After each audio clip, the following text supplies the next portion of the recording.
그리스도의 풍성하신 은혜와 사랑이 늘 함께 하시기를 바랍니다. 오늘 이 아침에는 열왕기상제 7장 1절로 22절까지의 말씀, 생명의 삶 큐티 4월 16일자 말씀입니다. 7장 1절입니다. 솔로몬이 자기의 왕궁을 13년 동안 건축하여 그 전부를 준공하니라. 그가 네바논 나무로 왕궁을 지었으니 길이가 100규빗이요 너비가 50규빗이요 높이가 30규빗이라. 백항목 기둥이 4줄이요 기둥 위에 백항목 들보가 있으며 기둥 위에 있는 들보 45개를 백항목으로 덮었는데 들보는 한 줄에 15이요 또 창틀이 3줄로 있는데 창과 창이 3층으로 서로 마주 대하였고 모든 문과 문설주를 다 큰 나무로 네모지게 만들었는데 창과 창이 3층으로 서로 마주하였으며 또 기둥을 세워 주량을 지었으니 길이가 50규빗이요 너비가 30규빗이며 또 기둥 앞에 한 주랑이 있고 또 그 앞에 기둥과 섬돌이 있으며 또 심판하기 위하여 보좌의 주랑 곧 재판하는 죄송합니다. 7절 다시 봅니다. 또 심판하기 위하여 보좌의 주랑 곧 재판하는 주랑을 짓고 온 마루를 백항목으로 덮었고 솔로몬이 거처할 왕궁은 그 주랑 뒤 다른 뜰에 있으니 그 양식이 동일하며 솔로몬이 또 그가 장가든 바로의 딸을 위하여 집을 지었는데 이 주랑과 같더라. 이 집들은 안팎을 모두 귀하고 다듬은 돌로 지었으니 크기대로 톱으로 켠 것이라. 그 초속에서 처마까지와 외면에서 큰 뜰에 이르기까지 다 그러하니 그 초속은 귀하고 큰 돌 곧 10규빗 되는 돌과 8규빗 되는 돌이라. 그 위에 크기대로 다듬은 귀한 돌도 있고 백항목도 있으며 또 큰 뜰 주위에는 다듬은 돌 3켜와 백항목 두꺼운 판자 1켜를 놓았으니 마치 여호와의 성전 안뜰과 주랑에 놓은 것 같더라. 솔로몬 왕이 사람을 보내어 히람을 두로에서 데려오니 그는 납달리 지파 과부의 아들이요 그의 아버지는 두로 사람이니 노세 대장장이라. 이 히람은 모든 논일에 지혜와 총명과 재능을 구비한 자이더니 솔로몬 왕에게 와서 그 모든 공사를 하니라. 그가 놋 기둥 둘을 만들었으니 그 높이는 각각 18규빗이라. 각각 12규빗 되는 줄을 두를만 하며 또 놋을 녹여 부어서 기둥머리를 만들어 기둥 꼭대기에 두었으니 한쪽 머리의 높이도 5규빗이요 다른 쪽의 머리 높이도 5규빗이며 기둥 꼭대기에 있는 머리를 위하여 바둑한 모양으로 얽은 그물과 사슬 모양으로 따은 것을 만들었으니 이 머리에 7이요 저 머리에 7이라. 기둥을 이렇게 만들었고 또 2줄 석류를 한 그물 위에 둘러 만들어서 기둥 꼭대기에 있는 머리에 두르게 하였고 다른 기둥 머리에도 그렇게 하였으며 주랑 기둥 꼭대기에 있는 머리의 4규빗은 백합화 모양으로 만들었으며 이 2 기둥 머리에 있는 그물 곁 곧 그 머리에 공같이 둥근 곳으로 돌아가며 각기 석류 200개가 줄을 지었더라. 이 2 기둥을 성전의 주랑 앞에 세우되 오른쪽 기둥을 세우고 그 이름을 야긴이라 하며 왼쪽 기둥을 세우고 그 기둥을 보아스라 하였으며 그 2 기둥 꼭대기에는 백합화 형상이 있더라. 2 기둥의 공사가 끝나니라. 22절까지의 말씀 보았습니다. 이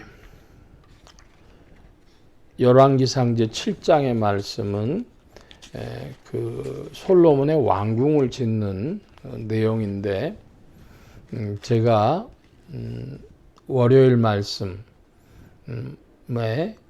이 성전 건축하는 것에 대해서 식양과 문양과 그 재질에 관해서 목재에 관한 그런 이야기들은 영해할 필요가 없다. 그런 말씀을 드렸습니다. 성막론에서는 그럴 필요가 있었지만은 이제 솔로몬이 임의로 하나님 명령 없이 지은 성전에 있어서는 그렇게 영해의 대상이 못 된다. 다만 그 6장까지의 정보 중에서는 성전 짓는데 7년 걸린 것이 중요했다. 이런 말씀 드렸는데요. 열왕기상 7장에 나오는 솔로몬이 왕궁 짓는 이야기도 13년 동안 건축했다는 그 사실이 중요하죠. 자세한 내용이 있는데 마치 무슨 영화 감독이 사람들하고 고증을 해가지고 이 왕궁을 재현하려고 하지 않는 이상 그렇게 큰 의미는 없고, 문제는 성전 건축에는 7년 걸렸는데 왕궁에는 13년 걸렸다. 그러니까 성전보다 왕궁 짓는데 거의 갑절의 노력이 들어갔다. 이것이 주는 의미가 있을 겁니다.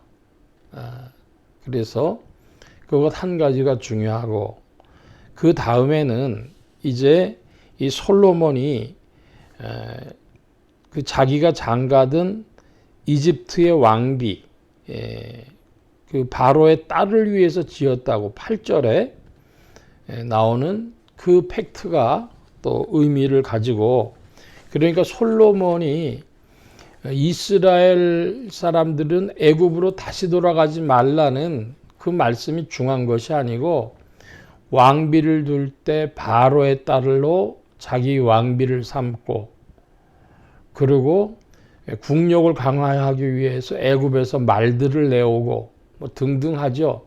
하나님의 명령이 솔로몬에게는 큰 의미가 없습니다.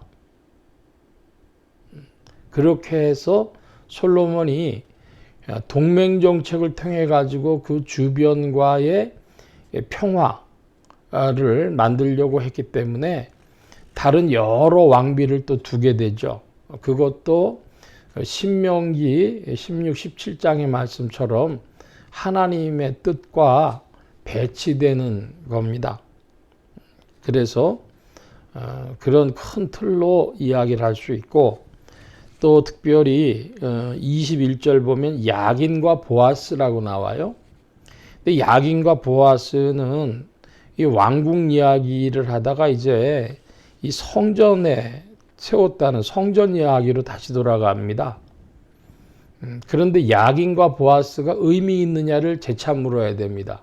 왜? 성막 앞에는 야긴과 보아스를 두지 않았거든요.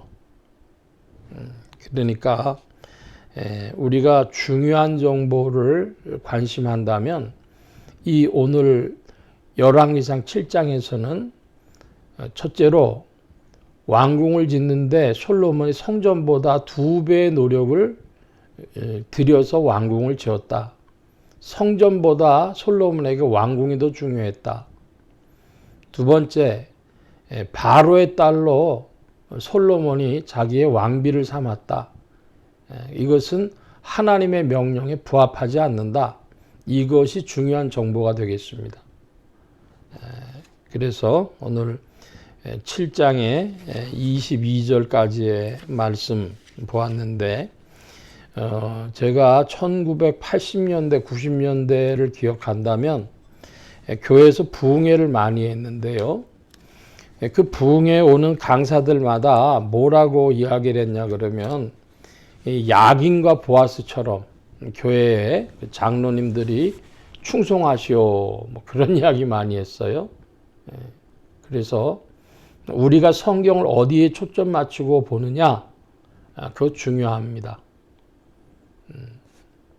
6장, 7장 이런 열왕기상의 말씀들을 볼 때 하나님께서 왕들을 어떻게 비판하고 있는가, 거기에 초점 맞춰서 보시면 성경이 말씀하고 있는 것이 보다 드러날 줄로 믿습니다. 오늘 말씀 여기까지 봅니다. 기도하겠습니다. 만복의 근원 되신 주님, 함께하여 주셔서 우리가 성경의 말씀을 볼 때에 성령님 빛을 비추사 조명하여 주심으로 주님의 뜻을 더욱 발견해 나아가도록 지도하시고 인도하여 주옵소서. 오늘도 주 안에 새 힘 주옵시고 성령님과 함께 전진하기를 사모하며 감사하며 의지하올 때에 예수 그리스도의 이름으로 기도하옵나이다. 아멘.